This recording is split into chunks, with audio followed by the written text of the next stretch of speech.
You ready, Ms. Ford? Call the meeting to order. Roll call, please.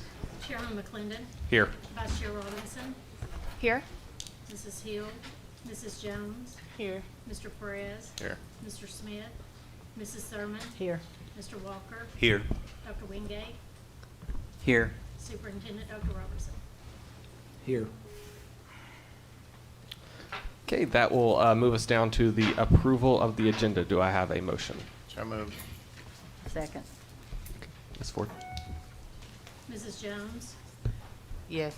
Mr. Perez. Yes. Mrs. Robinson. Yes.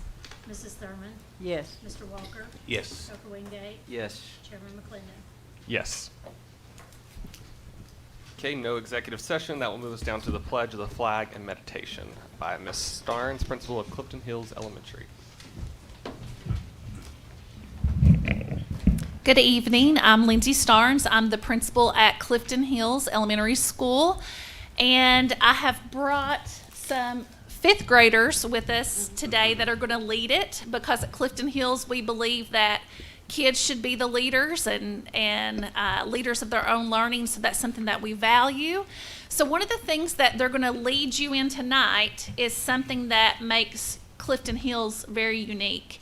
Every day we come together as a crew, and you can sometimes think of like a crew boat working together, but it builds community. So if you will, please stand, and we're going to form a circle, and everybody's invited to participate in the crew. So we're just going to get in a circle around, and then I'm going to turn it over to the kids.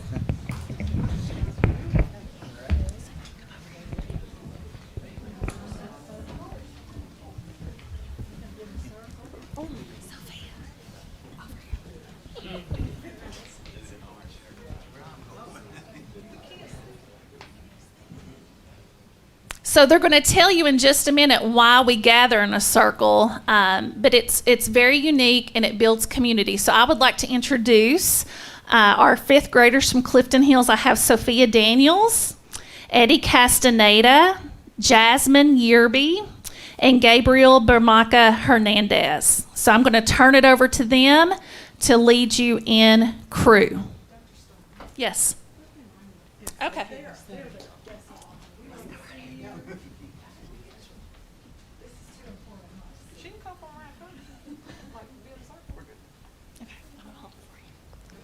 Good evening. My name is Sophia Daniel, and I am a fifth grader at Clifton Hills Elementary School in the newly created District 11. Clifton Hills has been recognized as an EL education credential school that focuses on the mastery of knowledge and skills, high-quality work, and character. As an EL education school, our culture is planned for, developed, and sustained through practices that bring the community together, promote shared understandings, and encourage all community members to become crew, not passengers. One structure that we utilize daily to build community and support students academically and emotionally is through crew. Today we are going to lead a crew meeting in order to build community within this space. In crew meetings, we gather in a circle to invite participation. Being in a circle allows us to see and hear everyone, and provides access to our hearts and bodies, not just our heads. So Miss Yearby is oftentimes in a crew, we do some type of reading of a text that builds community, or it's dealing with problem solving. So Miss Yearby is going to read to you a little passage about geese. And so as she's reading, if you'll think about how that applies to you in your work as the Hamilton County School Board and the community. Our reading today to consider is from Lesson of Geese. As each goose flaps its wings, it creates an uplift for the birds that follow. By flying in a V formation, the whole flock has 71% greater flying range than if each bird flew alone. People who share a common direction and sense of community can get where they're going more faster and more easily because they are traveling on each other's effort and momentum. If we have as much sense as geese, we will stand by each other in difficult times, as well as when we're strong. The collective commitment of the group creates security for each individual. As you consider this reading, think about a challenge you have faced and overcome. Turn and talk with the neighbor about how the help and support of the community helped you overcome this challenge. So also part of a crew meeting is the chance for you to talk with your peers and talk with your neighbors. So again, this whole reading was about community and how working together makes the group better. So Jasmine, I'll let you read the directions one more time, that last part, so they can know what they're going to talk about, okay? As you consider this reading, think about a challenge you have faced and overcome. Turn and talk with the neighbor about how the help and support of your community helped you overcome this challenge. So we're going to give you about 1 minute to turn and talk to your neighbor. If you don't know them, introduce yourselves, but share a challenge you have faced and how you overcame that challenge with your community.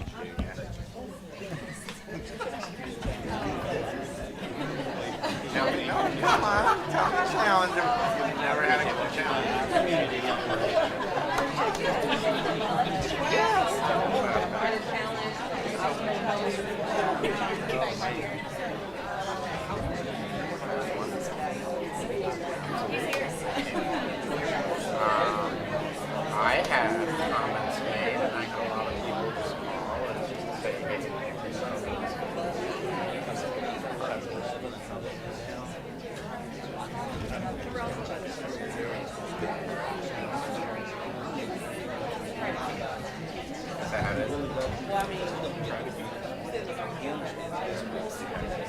I always find make sure you always think that. But the kids do it kind of like, it's like, okay, turn and tell your neighbor help you. All right, we're going to come back together for our closing.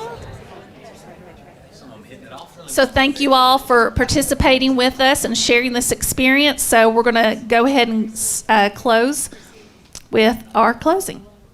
In closing, we would like to thank you for your shared commitment to ensure that all students in Hamilton County receive the best education possible. We would like to offer you a reminder of your collective commitment to the children in Hamilton County by presenting you with a token of our appreciation. So we have stickers for the Board of Geese. You can put them on your computer or your water bottle. So they've got some to pass out. So if you want to make your way back to your seats, we'll still remain standing for the pledge.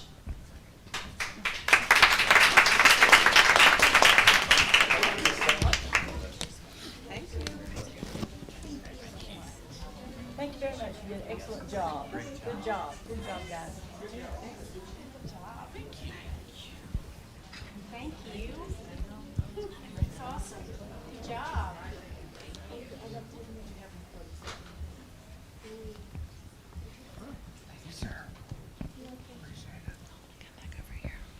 Thank you all.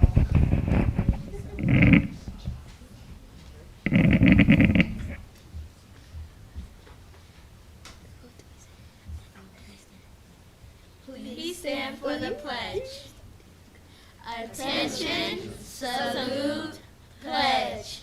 I pledge allegiance to the flag of the United States of America and to the republic for which it stands, one nation, under God, indivisible, with liberty and justice for all.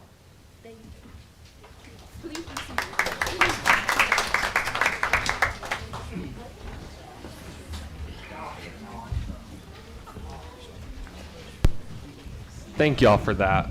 Next, we'll go to our exemplars of excellence. Dr. Robertson. Thank you, Chairman McClendon. So we wanted to take a moment to recognize and thank two outgoing board members. I'll start with Mr. Walker. Appreciate what you've done the last year. I remember one of our first conversations, you promised me that we may not always agree, but we can talk about anything and we'll figure out a way to move forward. And, the last 7 months, 8 months, you've proven that true to me. There are times that you and I, we've had a couple of tough conversations and always figured out a way to get to a place where we can move forward. That's what I've really appreciated about you is your willingness to engage in conversations, your willingness to take on tough topics, but then most of all, to try to find a place that we can move forward as a district. And, over the last year, that's what you've demonstrated on this board. And I just want to thank you for your willingness to serve. You came in at a tough time.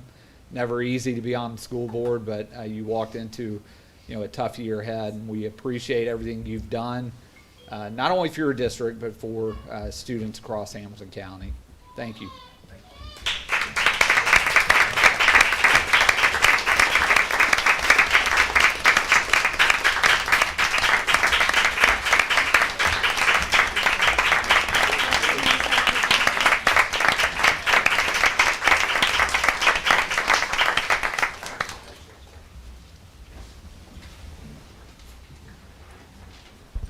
Mr. Walker, if you want to say a few words.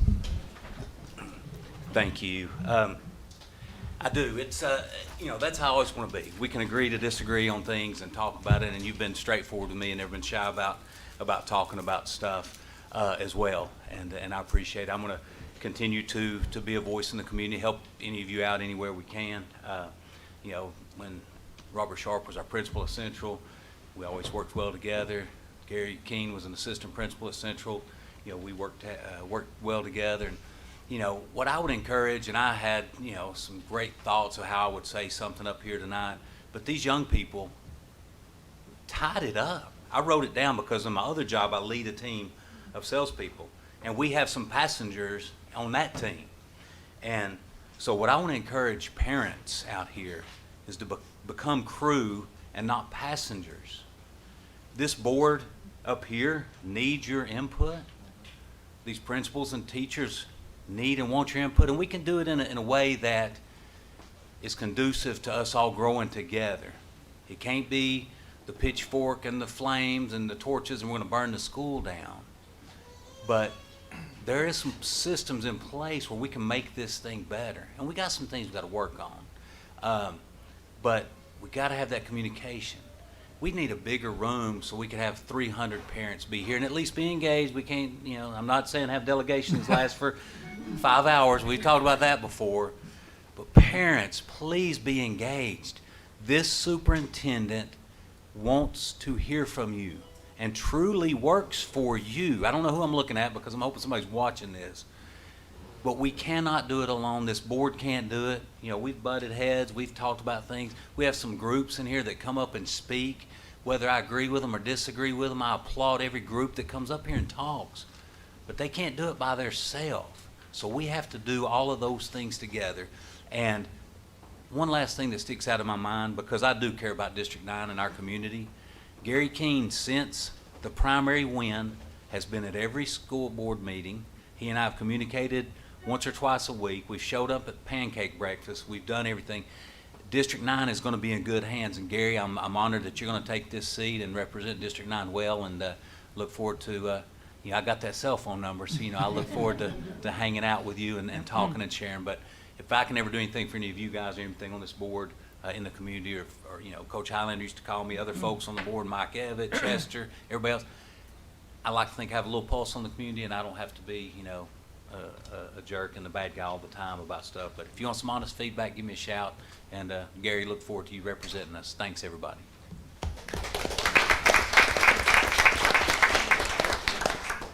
Can we say something? Yeah. Mr. Yeah. I just want to tell you, James, you make a good jerk, though. I enjoyed that. I kind of got a kindred spirit with you there, so that's good. But anyway, I've enjoyed the time that we've had on the board together, and I've just enjoyed you taking on some of the tough subjects that we've had to talk about, and being bold about it, and being not afraid to say your mind, and I for one certainly appreciate that. Thank you. That you say what you feel and don't really worry about if anybody likes it or not. You were elected to represent your people, and that's what you did, and you did it well, and I appreciate you. Thank you. Ms. Robinson. James, I've had fun getting to know you, and you were so kind to introduce me to your wife and to your kids at the top 10% event back in the spring. And I feel like right as you're getting into your budget binder, you're really starting to get the hang of the budget. And now hopefully you'll be able to carry that knowledge forward. So, but no, seriously, I've just really enjoyed getting to know you, and I hope that we see you at these board meetings, at least while I'm here for the next couple of years. So thank you for all that you do in our community. So thank you for your service.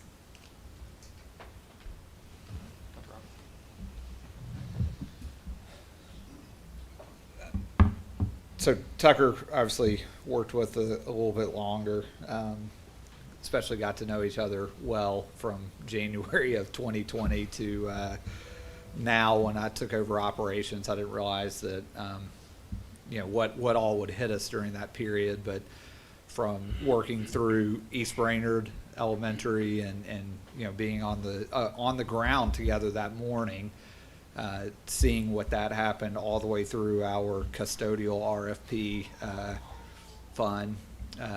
Got to work very closely with you. What I appreciate about you is your willingness to advocate and your willingness to step up, at a young age and do a really tough job, not just on the board, but stepping up to be the chairman. You've got a ton of great things ahead of you. I can't wait to see what you do with that. I hate that you're not going to be on this board because you truly have been an advocate for students, teachers, and the district in general. And we're here to support you in whatever you decide to do moving forward. But thank you for everything that you've done.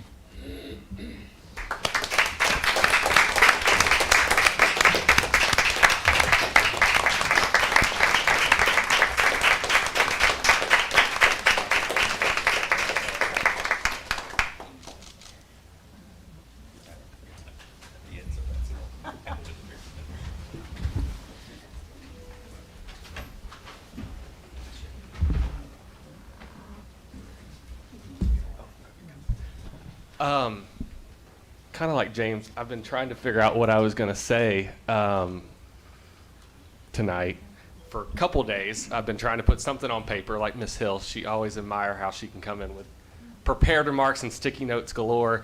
I even mowed the grass before this meeting to try to get my thoughts right, and nothing really has hit me.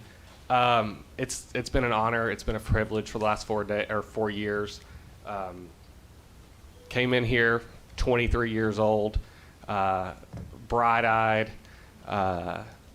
didn't really know what I was doing, but I acted like it sometimes, and now I think I'm pretty seasoned to do it. I think this district has a lot of good going for it, and I have no doubt that in the 4 years I've been on this board that we are in not just a better place, a way better place than we were 4 years ago. Kind of like Dr. Robertson said, we've had a pandemic, we had a tornado, a new superintendent search. We've had the gamut thrown at us, and it's been challenging. It's been hard work, but we persevered through it, and I think we've came out better and stronger. The teachers of this district, many that I've become best friends with, they do the hard work, and I appreciate every single one of them, even though we all know what it feels like to have hundreds of emails in our inbox every single day when something is going on. And just to say that, it's been an honor, from custodial stuff to facilities. It's been fun to dig in, and I've really, truly enjoyed it. So thank y'all for allowing me to serve, and thank y'all to the people sitting right here, to the people that go into our schools every single day and do the hard work. Thank y'all for what y'all do, and keep up the good work. Tucker, I just want to tell you, I'm going to miss you. And I do appreciate the fact that you, too, took the time to take on some really hard issues. We didn't always agree on a lot of things, but that's okay. We're not supposed to. That's not what this board is about. It's about the discussion and trying to move the school system forward. And I do appreciate you. I do appreciate the fact that you were always available to talk. Anytime you called, you always returned calls. And, we talked through things about why we were doing things and why we wouldn't do things. But anything I ever asked you to bring forward, you did, and I appreciate that. I really do. I really appreciate you very much, and I wish you only the best. Thank you. I remember when we used to sit next to each other. You taught me a lot in that first year. Oh, yeah, I teach them a lot. Miss Jones. Tucker and James, I want to say that it has been a pleasure to work on the board with you. James? I don't know what to say about you, James Walker.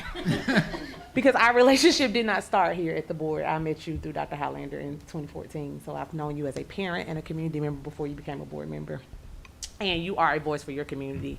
And once again, we have not always agreed from 2014 to now, but we always find a common ground to either agree to disagree or how to move forward, and I appreciate you for that. And I also love how you are very highly engaged in the community and your grandchildren's lives. I love that about you, because a lot of grandparents and parents don't continue that work once their kids leave. So I know you'll be around, and you can get us some of that lottery money. Yes, ma'am.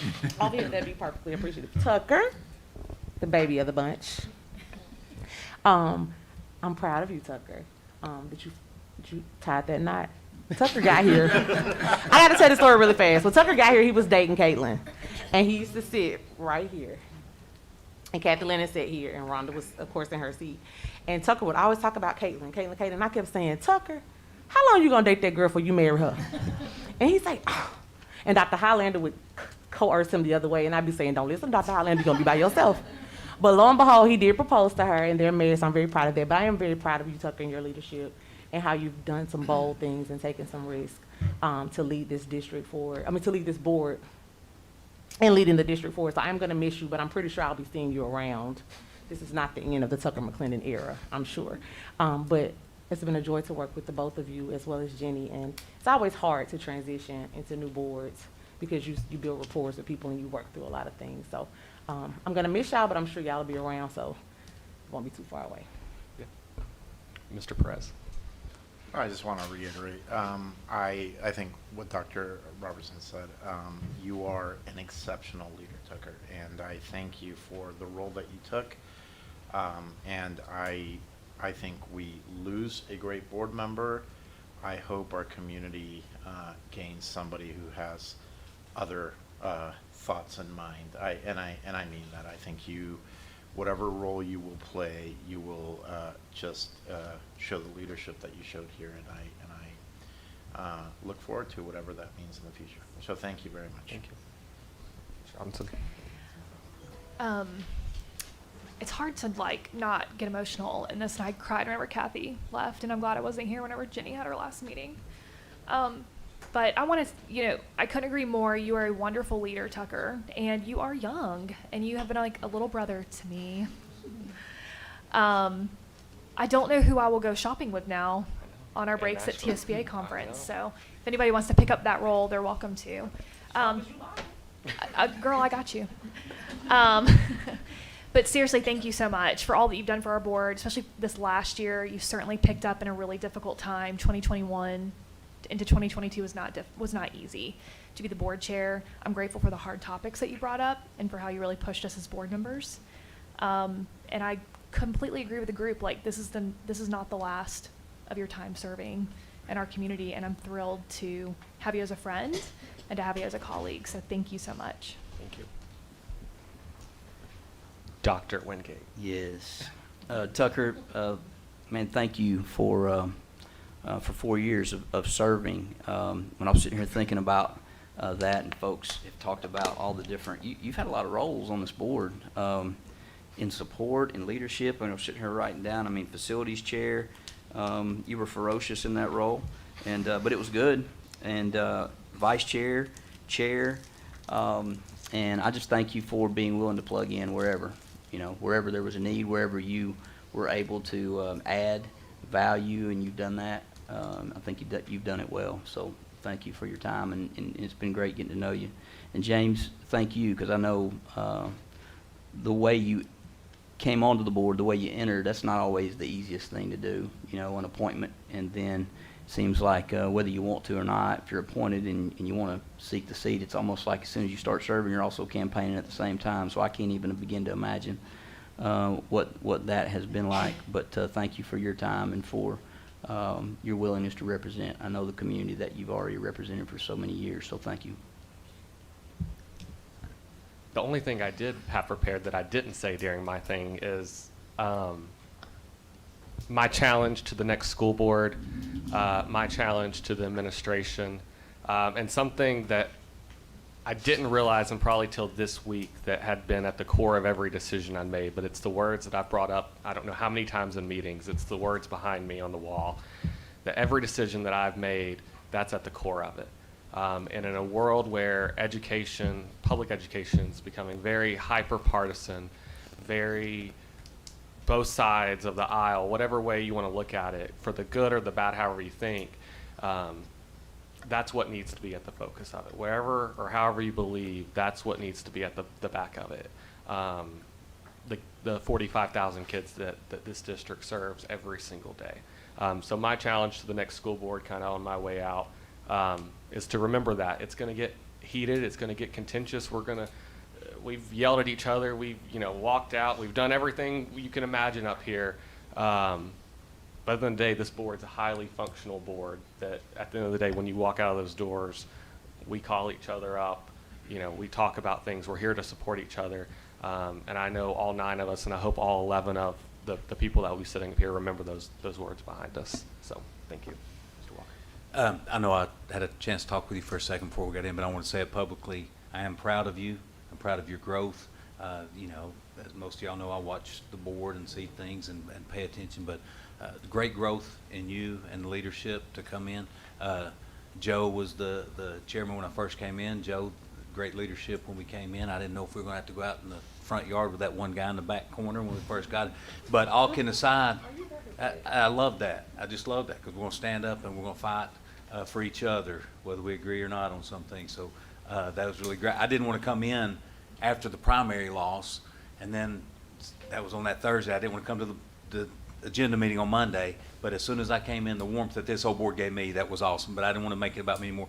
Proud of you, Tucker. Can't wait to see where you go and what you do, and look forward to your leadership continuing to grow. Same to you, Mr. Walker. I've had it's been great serving with you the last 8-9 months. You brought a lot to this board, and we bonded over the purple owls that we say out there. So I appreciate your leadership and your service to District 9. Okay, that's out of the way. Get to the real stuff now, presentations. Yes. Good evening. You guys are going to put me to the test here on the succinct presentation. Can you start the timer, please? I'll try my best. So I do have an update for you, part of our Future Ready 2023 plan, really around the achievement and growth data that's been released for Hamilton County Schools. Of course, as you all just spoke through, our core mission here, our just cause and what we're working to do is that all children thrive and experience a future without limits. And so as we look at our data today, we always keep that front in mind. When we're thinking about our Future Ready 2023 plan, this is really around that accelerating student achievement portion of that plan and looking into how we are leading towards those measures. Of course, all of you all have heard this at this point, so I will go quick on this. But when we're talking about state testing data when it comes back, they pull data in 2 different ways. So they pull data off of the TCAP scores and they look at achievement and growth. And the best way I always think about this when it comes back, how I orient myself to this data as it returns, is like a running track. So when we're talking about achievement today, we're really thinking about, it's like how many students cross the finish line. So achievement scores measure how many students met performance targets on a subject or a grade level. And that's like this image, just to keep it in your mind, is thinking about if they're running around the track, how many of our students crossed that finish line or met proficiency in a certain area. When we get into talk about growth data is like a little bit of a different measure on that track. So growth data in Tennessee measures a group of students and if they kept pace with their scores of others across the state of Tennessee. So this is like if you're watching that track race and you're looking at the group of runners, it's similar to seeing who maybe pulls ahead or paces behind others in that race, regardless of where they end on that track or if they cross that finish line. So I'll come back to these images, but thinking about achievement as crossing the finish line and growth around like how we are keeping pace with others across the district.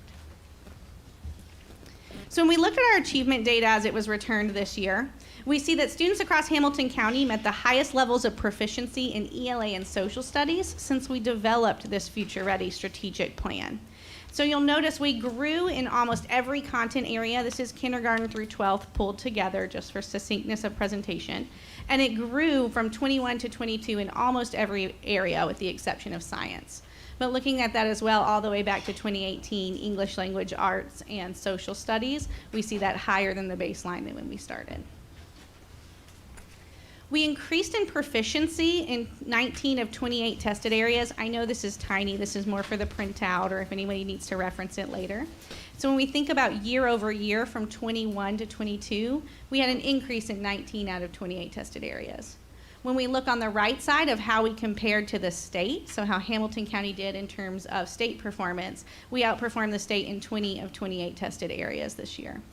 You'll notice the purple bar around, there were 4 areas on this that stood out to me as areas where we neither grew year over year, not grew, we gained in performance year over year from 21 to 22, or we didn't outperform the state. And those we can see in 8th grade science and social studies, and then in geometry and biology. So those are areas that we're continuing to dig into. We always think about 3rd grade ELA. That's one of our focus targets for us. We did notice from, well, probably not from the last slide, but on the last slide, we saw that 3rd grade ELA is above state average this year. But we also saw our students kind of stay in the same place when we look at proficiency. And that was a different trend than what you see on the screen than what we saw in 4th and 5th grade. So that's something we're continuing to dig into to see what were the differences there as well. But you'll notice 4th and 5th grade English language arts saw tremendous gains over last year. The blue and the green bars here. Well, the purple bar showing 3rd grade ELA held pretty close to the same place year over year. So some of the highlights we saw when we dug into the details, students in 6th and 7th grade saw the greatest increase in proficiency levels, and they were almost 10% increase from year over year in those grade levels. Our 4th graders, which you just saw on the other screen, saw 43% of students meeting or exceeding expectations in English language arts. And honestly, when I think about our goal of 50% of 3rd graders reading by the end of Future Ready 2023, it's kind of like an extension of that goal and where we're getting students to over time. 44% of our 4th and 5th grade students met or exceed, which was actually 6 percentage points higher than those grade levels across the state. I'm sorry, met or exceed in math. I am trying to go a little too fast for you guys. So getting into growth data, and again, the visual here just to remind us, same test, different way to look at the data. And so now we're looking at the data in the way that says, did we keep pace with others across the state? Was our movement at the same level of increase as it was with others across the state and our peers in all districts? So a reminder of growth levels. TVOS is that measure that does a 1 through 5, 5 meaning that they had more growth than expected, 1 meaning less growth than expected or seen across the state. And so here's our results for 21-22. We saw it kind of a very different pattern if you're looking at 4th through 8th grade versus high school, which are those EOC or CTE. EOC means ends of course. That's the kind of T and ready for high schoolers. And then CTE are our career and technical educators, our concentrators in those areas. So we saw, if you count them up, like a 3, 4, and 5, which means you are keeping pace or exceeding pace. We saw about 21 of the 36 areas, mostly in all in high school. And then we saw, as you can see, that kind of red box here, which were the ones showing up in the 4th through 8th grade, and then system-wide as a whole when you put all of those together. And what that means, of course, is that we didn't move as fast as others across the state this year. And so when you think about our trajectory and movement, when you take the whole state, they had a steeper trajectory and movement than we did in those areas. When we dug in by grade level and subject, we saw some pretty clear patterns that I've just kind of highlighted here in a cross pattern for you. Ones that were showing up for us in proficiency or have been showing up throughout the year that we've spoken about multiple times. And so we see patterns in growth kind of across the board when we look at the subject of math, and then also when we look down across the grade level of 8th grade.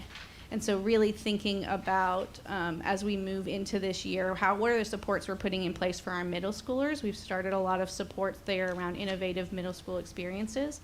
And then also, what are the energies and supports we're putting into math as we enter into an adoption year with a new curriculum, and what that means as we're thinking about these scores in terms of how we moved relative to peers. So a couple highlights from this data in front of us. Of course, what you saw on that first slide, that our high school and end of course or career technical educator students, they really saw high levels of growth compared to their peers when you look at both literacy and numeracy, or those combined as well.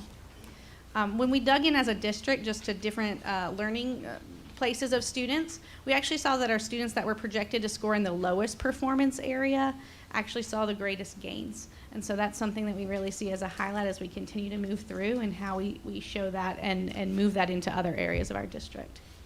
And then as you guys probably feel right now, we're really pleased with the proficiency gains, but recognize there's still some areas for us to adjust and grow to make sure that we keep pace with others across the state. And so we feel like the commitment, we've already committed to coordinated efforts like our APP tool, the Academic Press and Personalization tool. And that will really help us narrow the focus of what we're working on in each school, how we're supporting them, and then really tailoring that support to make sure all students move forward, which is a really important piece to us as we think about all students thrive and experience a future without limits. And so just as we talk about moving forward from this data, I wanted to move this to Dr. Stewart to really kind of remind us quickly of that academic press and personalization piece that we're getting into. Thanks, Shannon. I think when I sit here and think about this data, I go back to some of the things that we heard from Dr. Robertson from the beginning, long before this data came out. And he would say to us from the very beginning, what got us here won't get us there. Right? We've been positioned for the last 8 months to really consider where are we as a school district and what's the landscape in front of us and what are the changes that we need to make.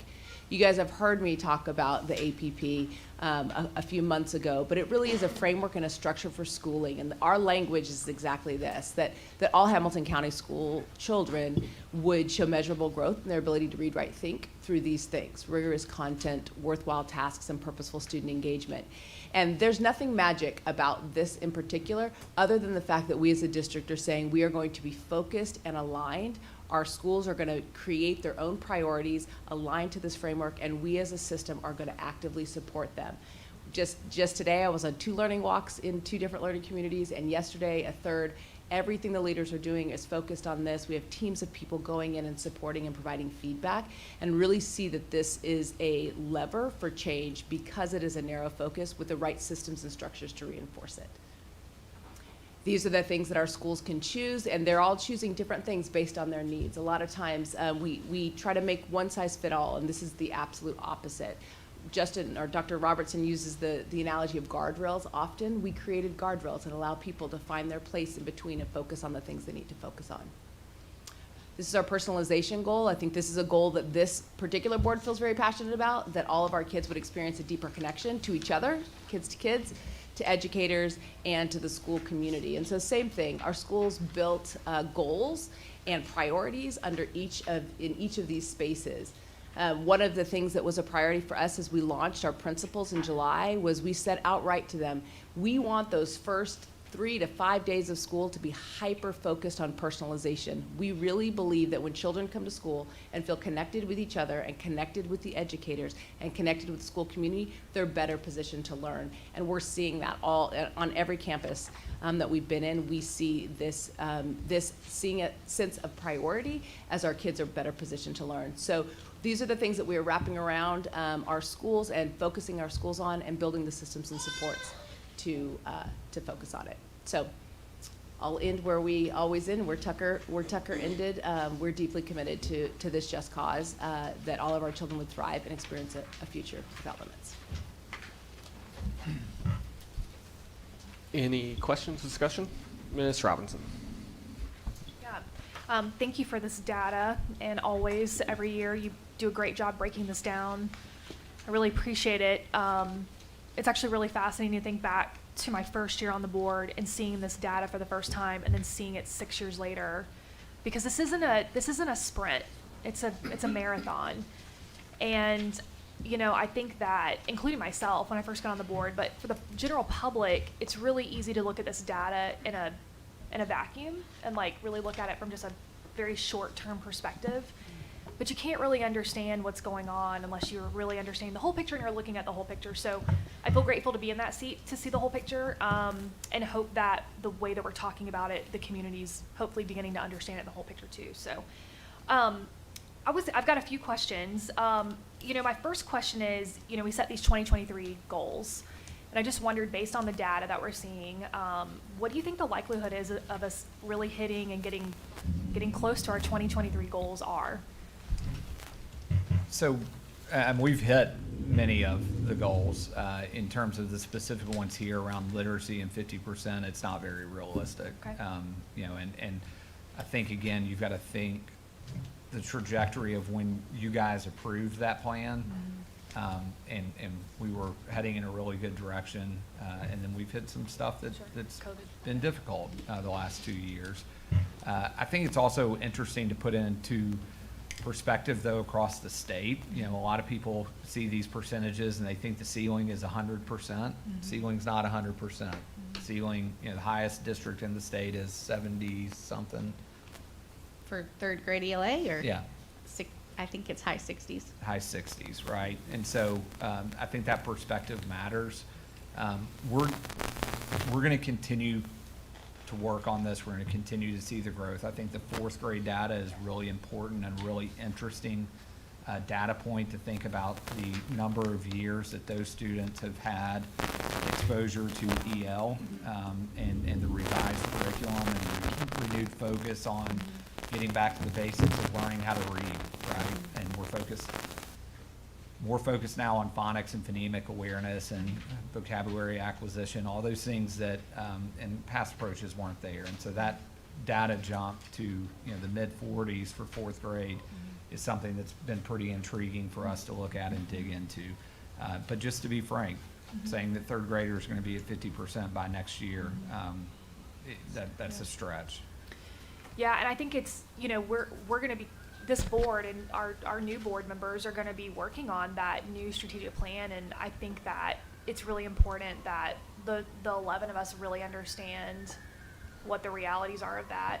And actually, my next comment is in relationship to being a parent of a fourth grader. So my son is in fifth grade now, so he's fourth grade last year, and, you know, I waited like to the day of whenever this data would come out, because last year when I looked at his third grade scores and then this year getting a look at his fourth grade scores, I saw massive improvement. And so my comment on that is it would be really great if we had a standard of going over this data with parents. I don't even know if a lot of parents know they can look at their child's scores. I think I'm just really aware from being on the board. But I actually think that if we as a district are going to be held accountable for this data, I think parents need to see it and understand it too, because that shows progress for their own children, right? So I think we've got to really think through how to get parents understanding this data and seeing it in real time too whenever the data comes out. Because I'm looking at my son's data today as he's a fifth grader of his performance and what he learned as a fourth grader 4 or 5 months ago, right? So like I'm already behind the 8 ball as a parent. So just a thought and a suggestion. I was also curious, what does an APG look like in real time? Like, does that mean that my son, or my two children who are at, you know, started school last week, does that mean that already in this last week and a half of school that they have had some form of like personalization being like made around them? Okay, I'm just quick 30-second like high level. What does that look like? Yeah, so I'm going to go back to this slide. So at CSAS, for example, they have set priorities in each of these categories. Okay. So I don't know offhand what theirs is, but let's say they chose in personalization student to student that they were going to create student connection and belonging. It means that they've built intentional strategies around that. So that might be your fifth grader is a buddy with a first grader. That might be that they have like lunch buddies that are doing certain things. That might be that they've increased extracurricular activities to bring kids together. That would be an example there. On the student to educator side of things, this is where it's a lot of, like the student voice. I think about a fifth grader. He's probably in a leadership-ish kind of role in his school, so maybe he's having influence. They're creating increased access of student voice to administrative teams. Positive relationships and communication. I was at Eastside today. I can't even describe the interaction between the teachers and the kids, and they had lots of strategies and cues and signs and symbols that you just saw the joy and the openness there, and that's a strategic part of their plan. So very concrete strategies. And are our principals rolling out these strategies to parents at some point? I don't know that they are. That's not been a priority. Okay, it'd be interesting, like, to know as a parent Yes. what those goals are for my son's school, and and how I can just be encouraging of Absolutely. them. So Yep. Thank you so much. Any other comments or questions? Ms. Thurman? Yeah, this math adoption's coming up when? It's coming up later this year, so the state, obviously textbook commission will have to approve curriculum, and that's November, December-ish, and then from there, we've got to go through the process of selecting. When was the last math adoption? Oh my gosh. 6 years. 2000. Mr. Say it's, yeah, it hasn't been that long ago, about 6 years ago, maybe 7. I wanted to say it was longer than that, but I'm not positive. We can find that out. Well, okay, but when we adopted that math, it was going to make everything so much better. You know, I just wonder at what point things are going to start getting better for math. Because I'm just not liking these scores at all. Of course, the reading scores I just don't like at all. Just because we're doing better than the state in a lot of areas is not really impressive to me, because everybody's doing bad. And we can use COVID as an excuse this year, but we can't do it for all the other years. I mean, we're going to have to do something to get this right. And I know every time that we adopt something, it says, well, it takes 5 years for it to get better. Well, then in 5 years, we start something else, and it's going to take another 5 years. And I'm wondering when we're going to see a big turnaround, because these kids that come on as kindergartners, I mean, they're fresh. It's not like we have to, work to teach them something new. These people that came in, these children that came in as kindergartners, by the time they get in, say third grade or so, I think they should be scoring better than this, because we've had them for 4 years, and I guess I'm just wondering why the grades are not.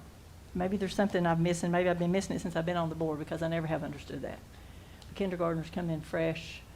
We should be able to teach them. Why we can't teach them to read is beyond my comprehension. I just don't get it. But anyway, like I say, I just hope that this next math adoption, I know we had a math adoption back in 1998, I guess it was.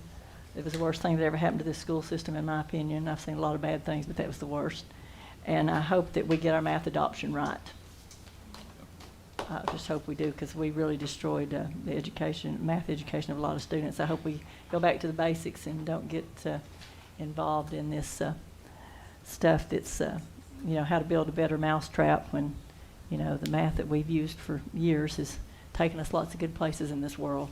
And to use our kids as guinea pigs, I hope we never do that again. So let's think about that when we get ready to do a math adoption. Thank you. Any other? I'll just say, I guess once we kind of figured the state, me and Dr. Robertson had a pretty frank conversation about where we were, why we were there.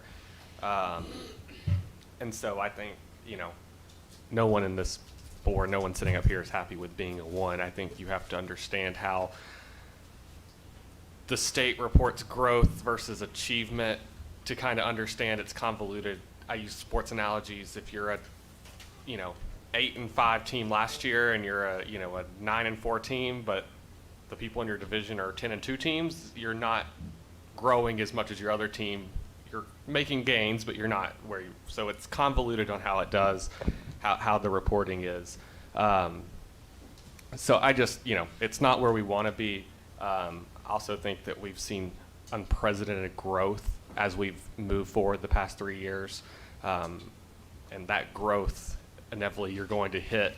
It's going to be harder to go. It's easier to go from a 50 to an 80, and then it's harder to go from an 80 to an 85, and then an 85 to a 90 when you're talking about how growth is. So one thing Dr. Robertson, I admired from his letter and our conversation is we're not making excuses. There's no excuse for this at all. We have to highlight the good areas where we have made progress, and we have to dig down deep on where we need gains. And we've seen, like Ms. Thurman said, math, middle school, and over the last 3 or 4 months, I've seen, before we knew this, we're thinking about the math. We're thinking about how do we improve that middle school kind of structure and the innovation around that. So I think the steps are in place, and how we move forward will be key in that success. Mr. Yeah, Tucker, I was not talking about the TVAS scores. I don't like Yeah, TVAS yeah, scores. yeah. I never have, because they're so subjective about what they can mean. Because a lot of people see that, and if you, for instance, if you score a 95 and then the next year you score a 93, you've lost.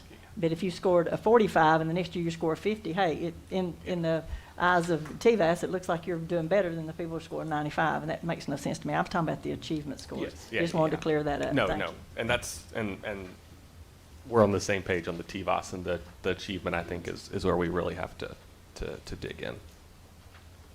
Any other questions? Okay, thank y'all. With that, we'll move on to our board member disclaimer statement. We'll start with Ms. Thurman and work our way down. Okay, I declare that I have a relative who works for the Hamilton County School System, and if the board's vote on the budget or policies may have an effect on my relative's employment. Even so, I hereby certify that I will cast my vote in the best interest of the school system. I declare that I have a relative who works for the school system and that the board's vote on budget policies, etc., may have an effect on my relative's employment. Even so, I hereby certify that I will cast my vote in the best interest of the school system. I declare that I have a relative who works for the school system and that the board's vote on budget policies, etc., may have an effect on my relative's employment. Even so, I hereby certify that I will cast my vote in the best interest of the school system. I declare that I have relatives who work for the school system, and the board's vote on all matters may have an effect on my relative's employment. Even so, I hereby certify that I will cast my vote in the best interest of the school system. I declare I have a spouse who works for the school system, and the board's vote on budget policies, etc., may have an effect on my relative's employment. Even so, I hereby certify that I will cast my vote in the best interest of the school system. I declare that I have a relative who works for the school system and that the board's vote on budget policies, etc., may have an effect on my relative's employment. Even so, I hereby certify that I will cast my vote in the best interest of the school system. I declare that I have an in-law who works for the school system and that the board's vote may have an effect on my relative's employment. Even so, I hereby certify that I will cast my vote in the best interest of the school system. Okay, that will move us down to the approval of the consent agenda. So moved. Second? Any items that need to be pulled? Ms. Thurman? Yes, I just want to pull D, 3, B, 2, just to explain what's going on here, Justin. It's the approval of the acceptance and allocation of additional funding from Hamilton County government for SSO positions. Just want people to understand what this is. Any other? That's the SSO, right? Not the ARP funds. Yeah, this is SSO, yes. Okay. Any other? Okay, roll call, please. Mrs. Jones? Yes. Mr. Perez? Yes.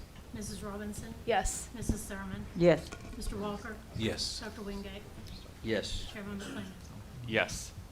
Ms. Thurman? Yes, Justin, if you don't mind, would you please explain what is going on here with this allocation of funding for the SSO positions? Yes, ma'am. So we've been working really closely with Hamilton County Sheriff's Office to ensure that, you know, we've got coverage across the county with security, whether it's one of our SSOs or their SROs. Currently, they're short number of officers, and so Sheriff-elect Garrett had recommended this motion that, you know, in spite of their efforts, they're still having a hard time recruiting. And so he recommended sending funds from their budget to our budget for us to hire additional SSOs so that we could have some coverage and some full coverage and overlap across schools. So it's a year-to-year thing.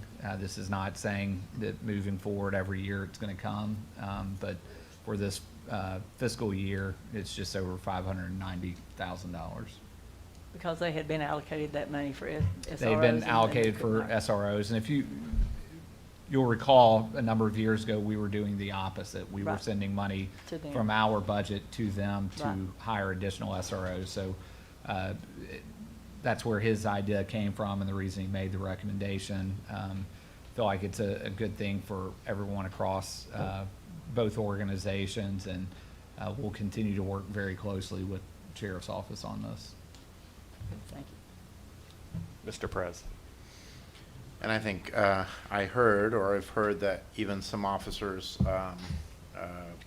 are looking at roles as SSOs just because of the connection and the value they see in that. So to me, it's important to highlight this isn't a better or worse. It's I mean, an opportunity that many very well-regarded professionals see as a great opportunity for them moving forward. So yeah, so I think if everyone's struggling with hiring, we're struggling with hiring, you know, and other offices are struggling with hiring, but it's good to know that here's a role that some people really value and highlight. So. I just moved Oh, it. I'm No, going to say one thing real quick. Glad my last meeting, I think I talked to Dr. Corbin before he walked in, and with this, we will have an SSO or an SRO, sorry, in every school in Hamilton County. I think my first year on the board, Dr. Robertson, I think we were at like 25, 30. I think it was funded 28. but 20, yeah, we had probably- 28 positions totally funded, but it was way under that. So in 4 years, we went from probably 20 SROs in our school system to having one in every single school. And that's a testament to Dr. Corbin, who I don't think he never lets me forget what I got him into when we started thinking about this SSO program. So just kudos to Dr. Robertson, Dr. Sharp, Sheriff-elect Garrett, and that to solving this problem that's really important. Okay, sorry, Ms. Thurman. That's okay. I just wanted to, if everybody's finished, I'm going to move to approve. this. Second? Roll call, please. Mrs. Jones? Yes. Mr. Perez? Yes. Mrs. Robinson? Yes. Mrs. Thurman? Yes. Mr. Walker? Yes. Dr. Wingate? Yes. Chairman McClendon? Yes. Okay, that will bring us down to administrative business matters. We have tenure recommendation on the first one, and then tenure reinstatement on the second one. Do I have a motion on the first one? So moved? Second. Roll call, please. Mrs. Jones? Yes. Mr. Perez? Yes. Mrs. Robinson? Yes. Mrs. Thurman? Yes. Mr. Walker? Yes. Dr. Wingate? Yes. Chairman McClendon? Yes. Motion on the tenure reinstatement. So moved? Second. Roll call, please. Mrs. Jones? Yes. Mr. Perez? Yes. Mrs. Robinson? Yes. Mrs. Thurman? Yes. Mr. Walker? Yes. Dr. Wingate? Yes. Chairman McClendon? Yes. That brings us down to board matters, the request for the new position. We talked about this on Monday. This is from additional funds in our Perkins grant. That's correct.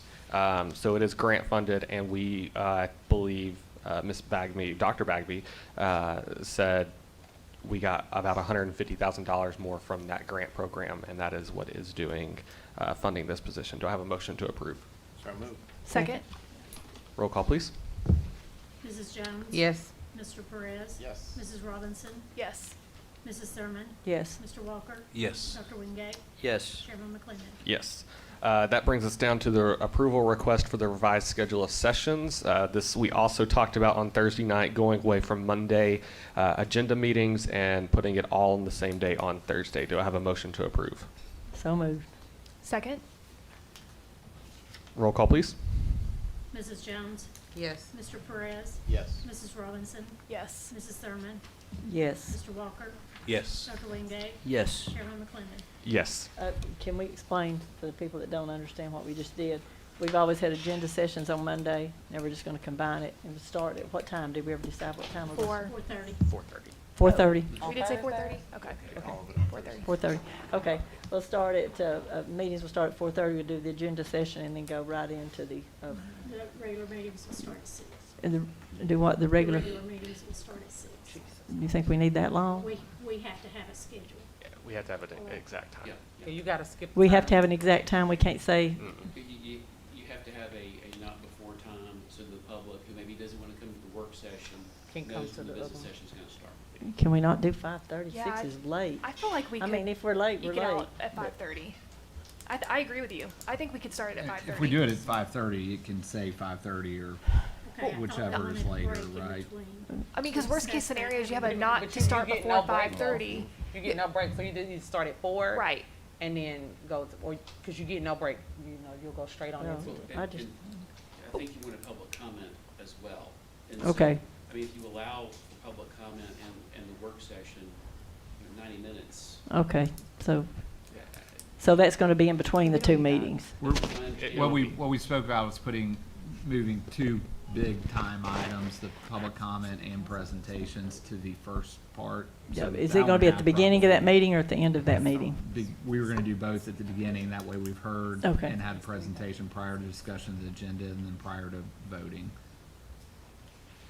I think the timing's probably right Wait, for 5:30 or 6? for 6, because if you do, I mean, if you think about it, if you have 3 to 5 public comments, that's half an hour there. You do the presentation, it's 15 minutes, discussion of agenda items. I mean, again, Can the we thought. just make it a the- not to start before 5:30, and that way, if we're running, if we don't have much from 4:30 to 5:30, we just roll right into our meeting. We don't have She to. can't do that, though. Yeah, it I mean, has she to- can't it do that has- as a public It has notice to- it meeting, has to have public an meeting exact notice. She has to have a You time. have to have a public notice of when it's going to be. And so the question is, does the board want that notice to be 5 or 6? I'm sorry, 5:30 or 6. You do need to have a reasonable time so that people aren't surprised or inconvenienced. Right. The question is, what difference does 30 minutes make? Well, if the intent is to move, to do the work session and then to do your presentations and then to do your public comments, 90 minutes seems like a reasonable amount of time. It's 7:15 right now, and we have a very light agenda. Okay, so then at 6, I mean, if we're just doing voting, I mean, we might only be here until 6:15 or 6:30, or 9. So it just depends. So, I question. mean, in Depends. theory, You've already what done has your been happening discussion before. if you go back and watch what happens is on Monday, we have a conversation, then on Thursday, we have the exact same conversation. True. In theory, we have all those conversations from 4:30 until 6, and then when we get to this part, we have the pledge, Your business meeting. and then it's, And It's just a the regular boards, business like, meeting. like if we have Okay. recognitions, we'd Yeah. have recognitions, but the presentation, which presentations can go long, we're working on that. That's but what I say, please work on that. presentations and You did a public great job. comment are pushed to the earlier meeting. So I like to live on the edge. I still feel like 5:30 could work, but I'm willing to give this a try. Mm-mm, this is the one who And gets then stuck we in should- traffic.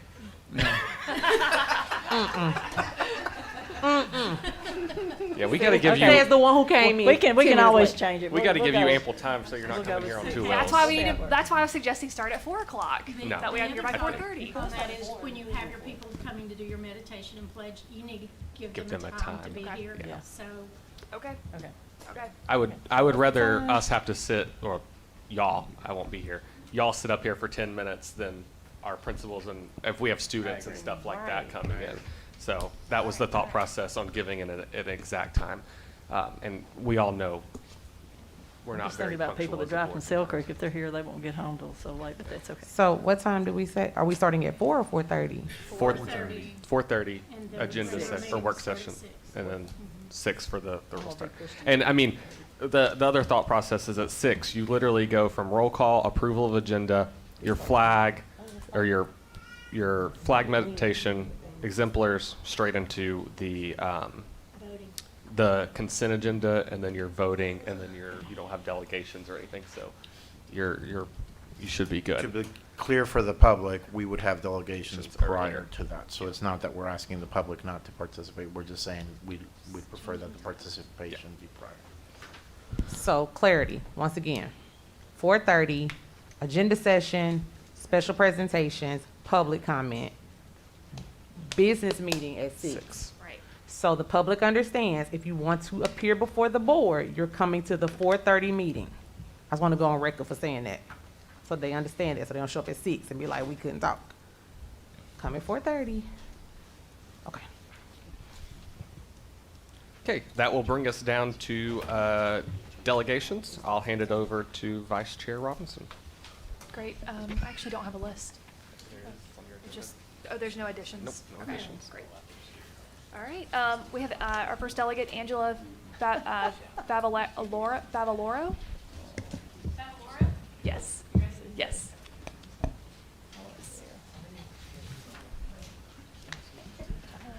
All right, I'm going to read the statement just real quick. Thank you for your interest in addressing the Hamilton County Board of Education. During your presentation, please address the board as a whole, not individual board members or administrators.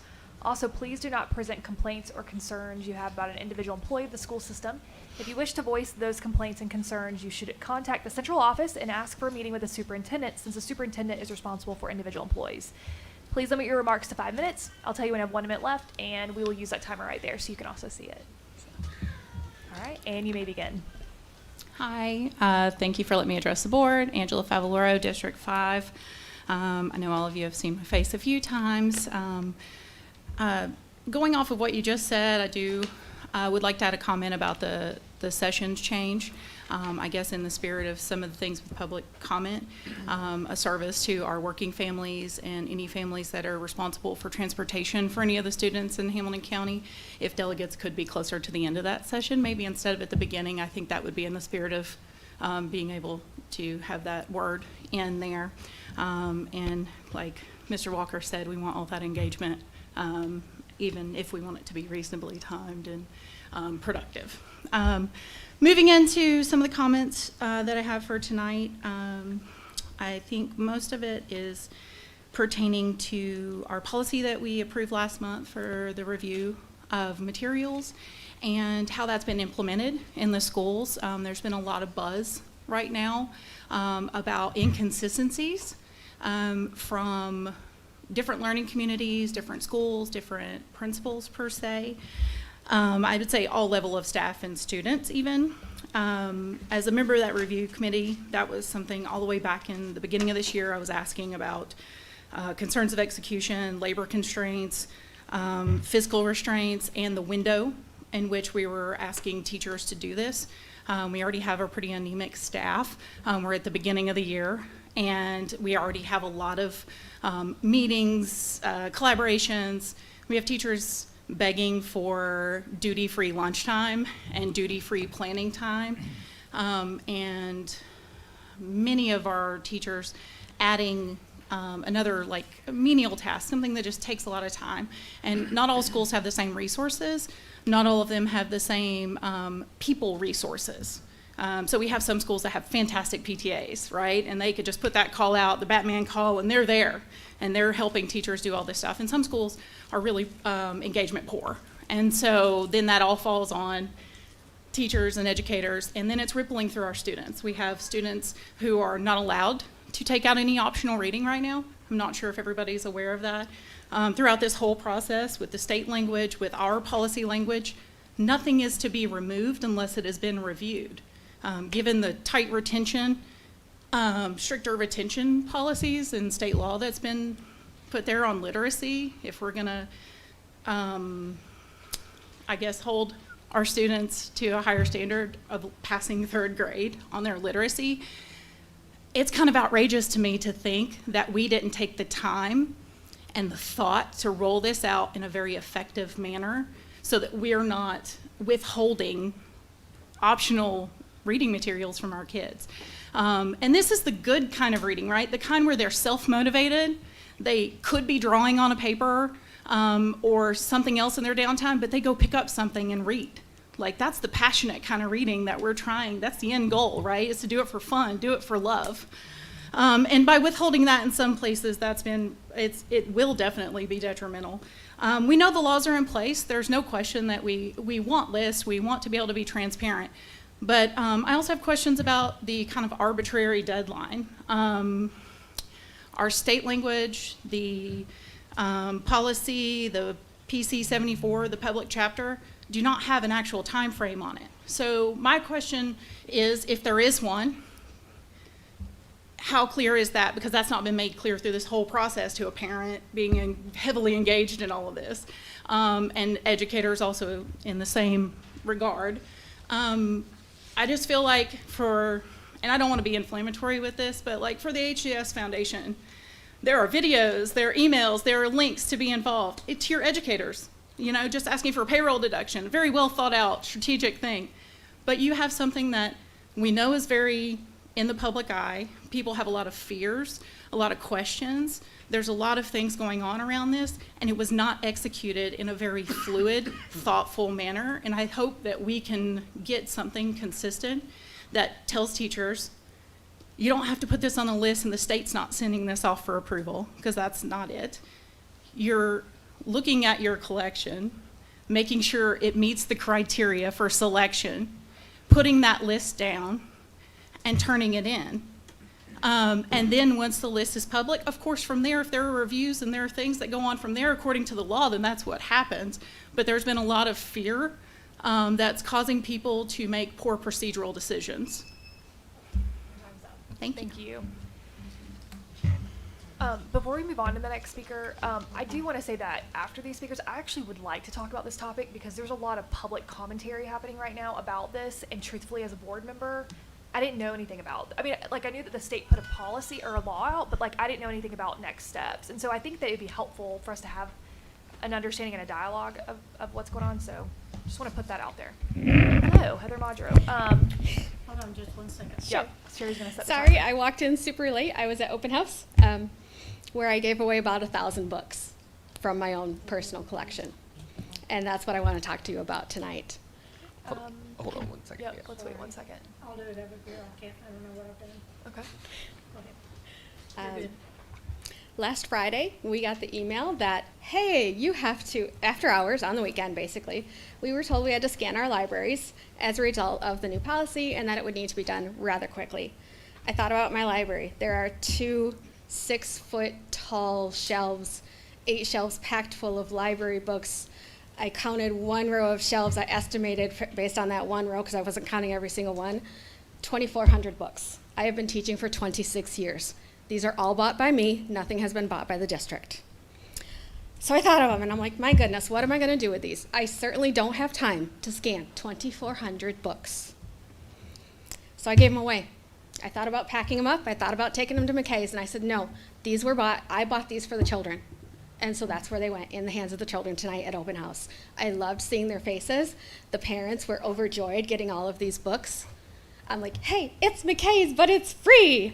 And they were so happy. But many of my fellow teachers have questions. They are the classroom teachers. They do read alouds. And so they've asked me to speak on their behalf. They said, what happens to the books once we've inventoried them? Will we receive a stipend for the many hours that it takes to scan them in? Remember last month I asked for that gift of time? My goodness, this is not what I'm talking about. How many of you have been in the schools to help out the teachers, to volunteer your time? Even with those questions unanswered, I dutifully downloaded the book source and started pulling the books from my library that relate to the curriculum. I pulled out Eric Carle, Dr. Seuss. I remember fondly of my students singing to Pete the Cat. I remember how the autistic child in my classroom learned the school rules with David Goes to School by David Shannon. And how even now, as a 5th grader, when she has those little fits about transitioning, I say, David, don't be tardy. And she giggles and moves on to class. I think about how important all of our books are for teaching and not just the ones in the ELA curriculum. I also wonder, what's a challenged book in elementary look like?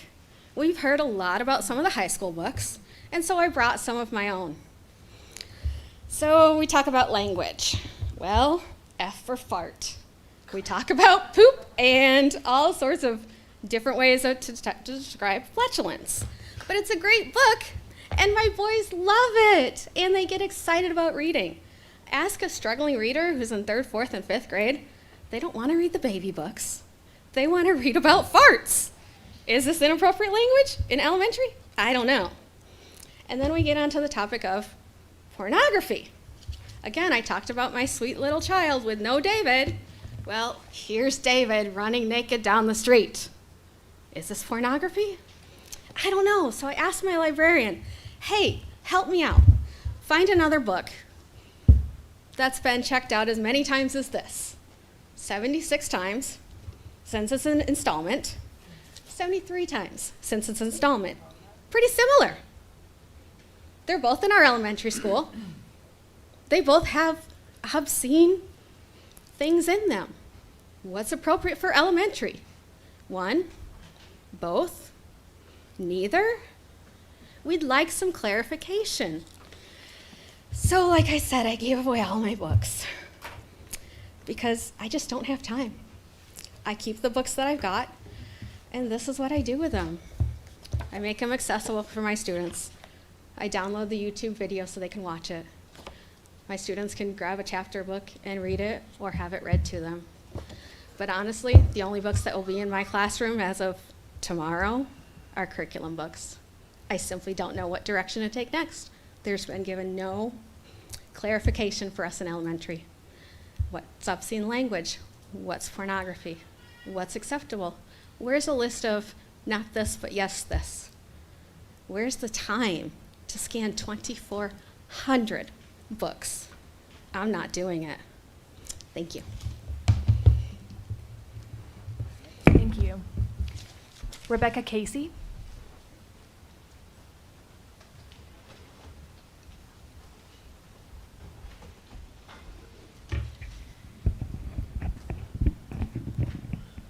Hi, my name is Rebecca Casey. I'm a mom. I have 2 kids that go to Ottawa Elementary School. I live in District 9. Before I get started here, I'm going to humbly request that all members of the board stay seated for the duration of my comments.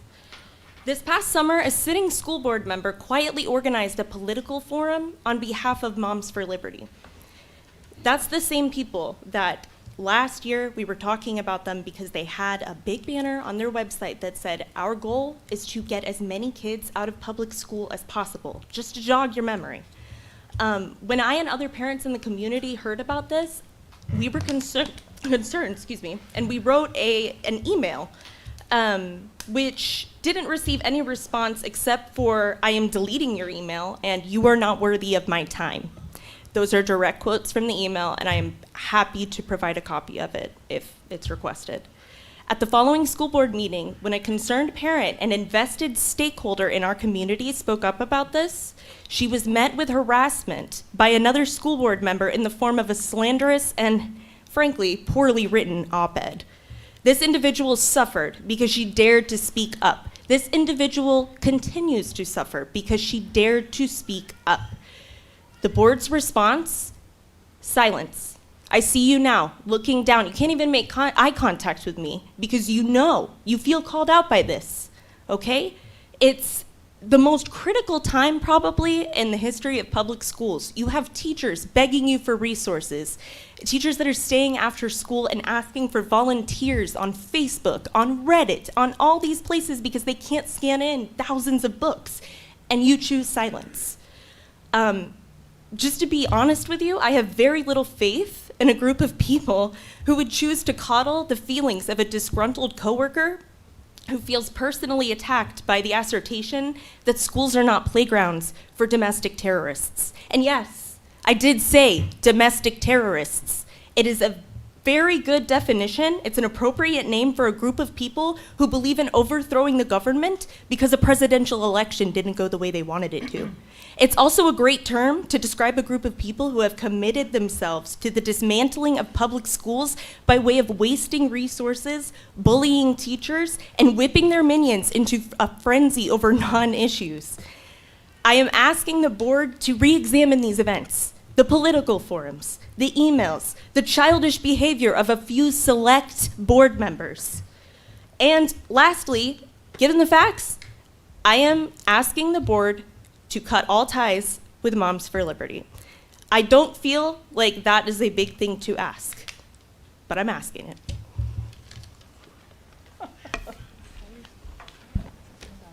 Mr. Wingate. Yeah, thank you. I just have one comment. I know we've taken a look at some of our delegation policies and how we're going to do things.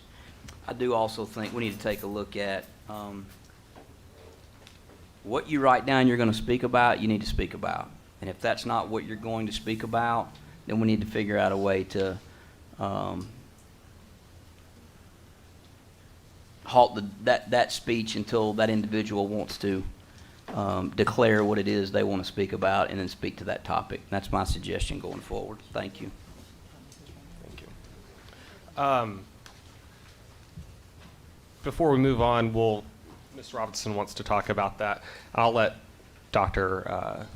Robertson kind of explain where we're at. Yeah, and Scott helped me on this. I mean, we need to be transparent of the conversation about logging classroom library books and posting those online. That's not a school board decision, nor is it a administration decision. There was a new law that went into effect that says in the beginning of the 22-23 school year. The August 31st deadline is what we thought that we could reasonably defend as the beginning of the 22-23 school year. So the reconsideration policy that you guys passed was part of a requirement of that law. But the law explicitly says, Section 1, library collection, means and materials, blah, blah, blah, blah, goes through it, and then it says, it has to be posted by the 22-23 school year. To say that we have been silent on this, I think is not fair. To say that you guys have been silent on this is not fair. We've had probably more heated conversations about this topic than anything that we've talked about in the last 6 months. Scott and I have had some conversations about our interpretation of what this law means. Ultimately, though, it is a state law, right? Yeah, that's absolutely correct. The General Assembly had passed this in April. As this was working its way through the General Assembly, this board's committee was chewing on this very same issue.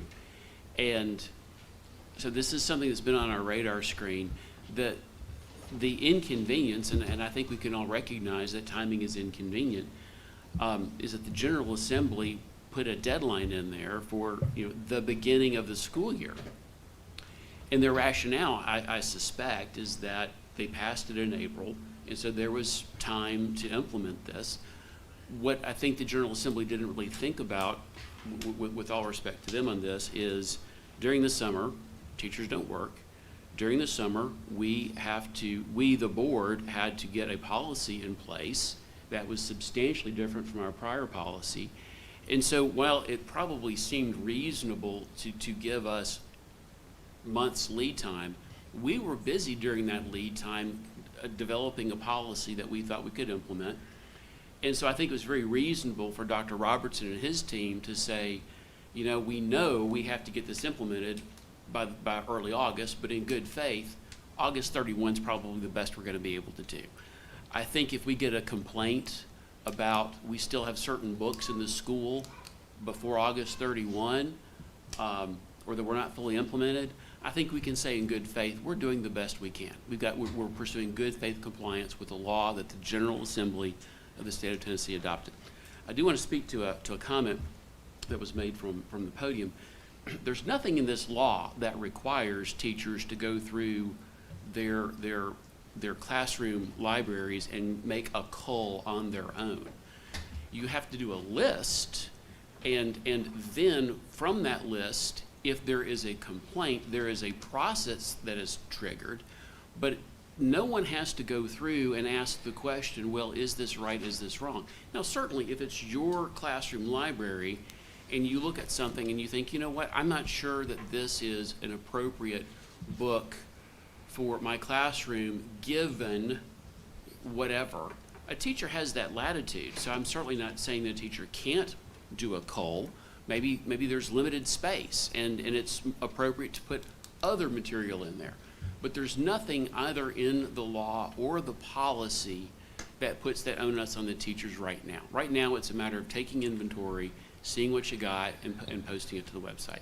And can I add to that? I know there are a couple questions, but to the deadline, technically the law states it's what's available to kids. What we don't want to have happen is books being boxed up and not putting out there. Now, I've heard some strategies by teachers that I think are really good strategies. One is if this first quarter, here are the books you're going to need, scan those in, and then you can do it throughout the year. The list just has to be of books that are available at the moment.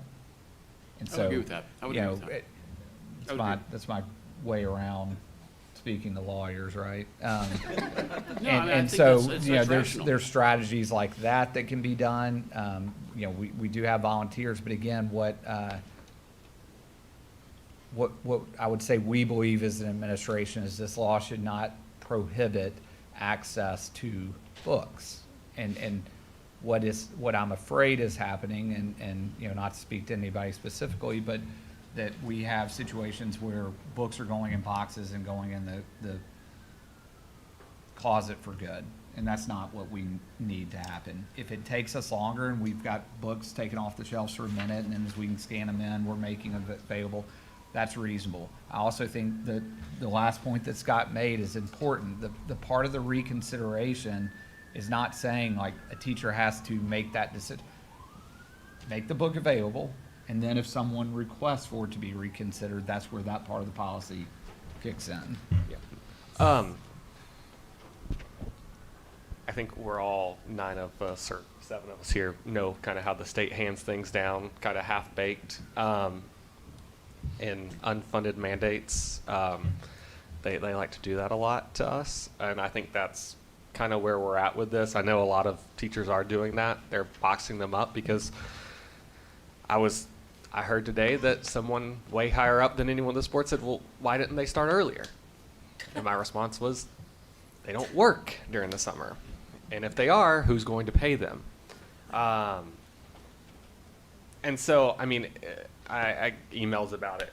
Best thing I can describe is we're between a rock and a hard place on this. And, I don't know if it's something this board can do moving forward where, teachers, if they want to go on a Saturday or whatever, they stay after, they're compensated for it. Because, I mean, at the end of the day, I know of language teachers that are they spend the last 3 Saturdays doing their books, and they want all their books to be available, and they're scanning all of them, and some are just kind of doing what Dr. Robertson said. Well, the first 9 weeks, this is what we're doing, and then we're going, I'll scan those, and then the next 9 weeks we're doing this. So I wanted to make it clear from a district is we're doing what we're told from the state. Happy to comply.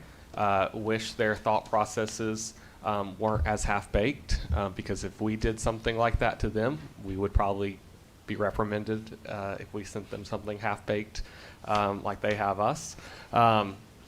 So I want our teachers to know that, and I hope Dr. Robertson and your team will look at how can we make it easier for our teachers, one through time and one through compensation, if that's something that we can do. But Ms. Jones. Well, I just had a question because I'm late to this party, literally. But I have a lot going on in my life, so I think it's fair that I'm late to this party. But I'm late to this party. I did see somebody talking about it on Facebook, and I think I asked the question like, well, how many teachers need it or whatever. And then once again, because the way my life has been recently, I'm not as active on social media. So I don't know that question, but now I do. I mean, I didn't know the answer, but now I do know the answer. All of them need it. But I think my bigger question now is, what was the information given to the teachers? Because it sounds like, I don't know, to me, it sounds like I don't know if it's a perception issue, if it's an interpretation issue, if it's a non-clarity issue. I mean, I'm not sure, because some people have come up with the process like what you're saying, where we're just going to do it 9 week by 9 week. And others are like, well, and I get they don't have the time. They just box them all up. So I guess I'm just kind of wondering, what was handed to them for direction? Second to that is, I get the state in all of their glory always giving us half-baked things or homegrown things. So I get they did all of this, and I know what we're doing with an August 31st date. But is there a grace period with that? Like, is there a grace period with that, Scott? Like, is there some type of reprimand if it's not done? by the beginning of the 20, because what is the 2022 school year? I mean, some kids just went to school for the first time in the state of Tennessee today. Are you talking about public kids? I mean, you know me, is it a way to, what does that mean? There's not a penalty provision in the statute right now, but we're bound by the law. So we can't say, well, what are they going to do to us? And we're bound by the law. And I think that the bigger concern, obviously, is if there's some book in someone's library that a parent finds legitimately offensive, and that goes through the process, and someone is there in front of the podium and complains to the board, there's this book here and my kid brought it home. Mm-hmm. This board's legitimately going to ask the administration, how did this slip through the cracks? So there's not a penalty. So there's not a beyond this date, we're gonna do this to you. The law is kind of self-enforcing because there's a public issue here, right? Now, some of this is going to change come December 1 because we know that the Textbook Commission is going to hand down some rules about the implementation of this. Note that, by the way, the General Assembly wants us to comply by the start of the school year, but the Textbook Commission has until December 1st to write the rules for how this is going to be implemented. That, to me, is a little ironic, but anyway. So to answer your question, Ms. Jones, what it boils down to is what Dr. Robertson said about good faith compliance, about giving a date. I think that's honoring the spirit of the law, and that's what we need to shoot for. I'll also mention something Dr. Robertson didn't mention, but there was some dispute about how to interpret the statute and whether it applied to classroom materials. TOS, the Tennessee Organization of School Superintendents, had taken the position that it doesn't. The Department of Education had taken the position that it does. And even within the Tennessee Council of School Board Attorneys, there were varying interpretations. Christy Ballard, the General Counsel for the State Department of Education, issued an opinion on the 11th of August. So we're looking now, a week ago, saying definitively it does apply to teacher classrooms. So understand there was an awful lot of rational, let's wait and see what the state school board, Department of Education attorney is going to do with this before we start potentially upending a lot of the teachers. So, because you can only imagine if we had started this process and had really said, you've got to do this right now, and then the state said, no, you don't. You can imagine the hue and cry. So there was a certain amount of time spent trying to develop the process and figuring it out. But last week the state said, yeah, this is going to be our position. So please understand, the administration has been kind of building an airplane in the air. So now that that's answered, part 2. Because they are doing this, how are we compensating them for? Are we compensating them, or because they're salaried? I get it. You taught for a long time. You probably got a lot of books in your class. Now, I probably would take the 9-week approach, but I'm one person. But what is being done for that? We haven't had discussions about that, and that's something that we can. Administration's not opposed to that. It would take action on the board for us to provide that. So that's something we certainly can look at. Ms. Robinson. Yeah, I did want to just check in. What month did we pass that policy? Was it in June or July? It was the last one. Yeah, it was July. It was July. Okay, I was not here. That makes a little bit more sense. Okay, cool. Do we have an idea of how many classrooms still need to catalog their books? Do we have an idea of how many teachers out there actually need help? It's a lot. Yeah, well, I'm aware that that's the answer. Yeah. But personally, as an individual, I'm thinking through how I can help. And so that's why I asked. So, is the district at least, are we talking to principals and say, how many of your teachers have had time to do this or have been able to, achieve? Yeah, and again, to comment made earlier, a lot of schools are having volunteers Yeah. come in and Yeah. do it. I mean, you saw a news story that spoke to a volunteer that was in classroom, Yeah. logging in books. So, when we talk about community engagement, this is a good way for the community to engage with their child's teacher to come in and help through this process. I would say, if you're asking individually, how can you, I would say the same thing to you. Yeah. Your child's school, Yep. English teacher that has a large library, Yeah. you got a minute, go help. Yeah, no, I totally agree. But I mean, so, I just want to be really clear to like the speakers. I mean, like, again, like, we've done what we've had to do as a board when it comes to this policy. We have no control over it. It's the state. We made that really clear. But I think that this board can also encourage the community to get involved in this issue and go help. Do support the idea of creating some form of a stipend or something for this work. I don't know. Yeah. No, it's not. I'm It's not, sorry. unfortunately. But you're welcome to talk to us after, and Yeah. we're about to adjourn, so we'll be here. Mr. Prez. I mean, I think we can all see the concerns of this. Regarding the volunteers, call to the public, obviously, please figure out how to get involved. My concern with that is some schools, as was mentioned, have incredible engagement and will have no lack of volunteers.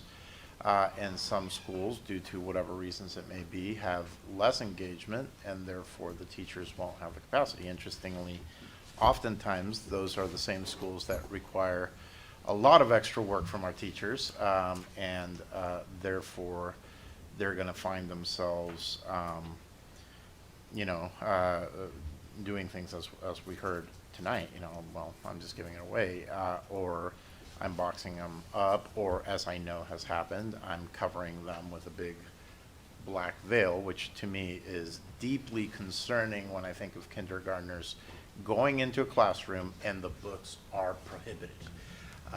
And what we're trying to do is educate them about the value and love and passion of reading, right? And anybody who's ever had a kindergartner knows that visually that is already impactful. That's something scary and untouchable. And so all that to say, none of this, in my opinion, in the way that it's been executed, is going to favor an increase of much of what we're doing. It's one of those things that we were going in one direction. We got hit by COVID. We were going in one direction. We got hit by a tornado. We're going in one direction. And we are hit, and I'm going to be generous here, with half-baked laws that don't really understand that it is few books, especially kindergarten through 5th grade, that some people find questionable and offensive, and 2,398 others that people would have no problem with. And yet we're finding ways to have to figure that out. So my concern is, again, the disparity of this, where in some cases, boy, I'm sure those parents activated and are just surrounding those teachers and being supportive. And in other cases, because of the realities in the life of many of those parents or many of those students, we talked about homeless students, we talked about many other things recently, those parents have no engagement with the school, and the ones who suffer are the students in the midst of that. So we press on, and hopefully we'll see a change in the next couple of years despite of some of these things. So thank you. I mean, I will say that I think that there were a lot of parents behind this movement, right? Like, to see books cataloged and so that there's transparency. Where are the parents? Where is everyone that wanted this? I'm just putting that out there because as a parent who felt like the way that we were doing it was fine, truthfully, personally, I'm still going to go help the schools in my district catalog. So I just want to really encourage the parents that were really vocal, like, in making this happen. Like, come on, like, let's all go together and catalog books together. That feels like actually a good activity to me. So. Nothing else. You have information only, the legal services report there. No events and announcements? Yeah, I'm sorry, I put it on there, but they're in the agenda. Oh, hold on. Tucker, right now, Let's start with- I want people to continue to talk to some of their office personnel, get some information Oh, yeah. about the The pay. salaries and things, so we can take that to Justin. Yeah. Schools and central office are closed on September 5th for Labor Day. Half day for students on September 7th.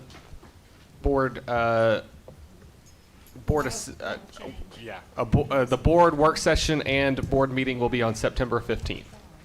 Caught that one. And with that, for the final time, we'll adjourn. Any new incoming board members, don't leave.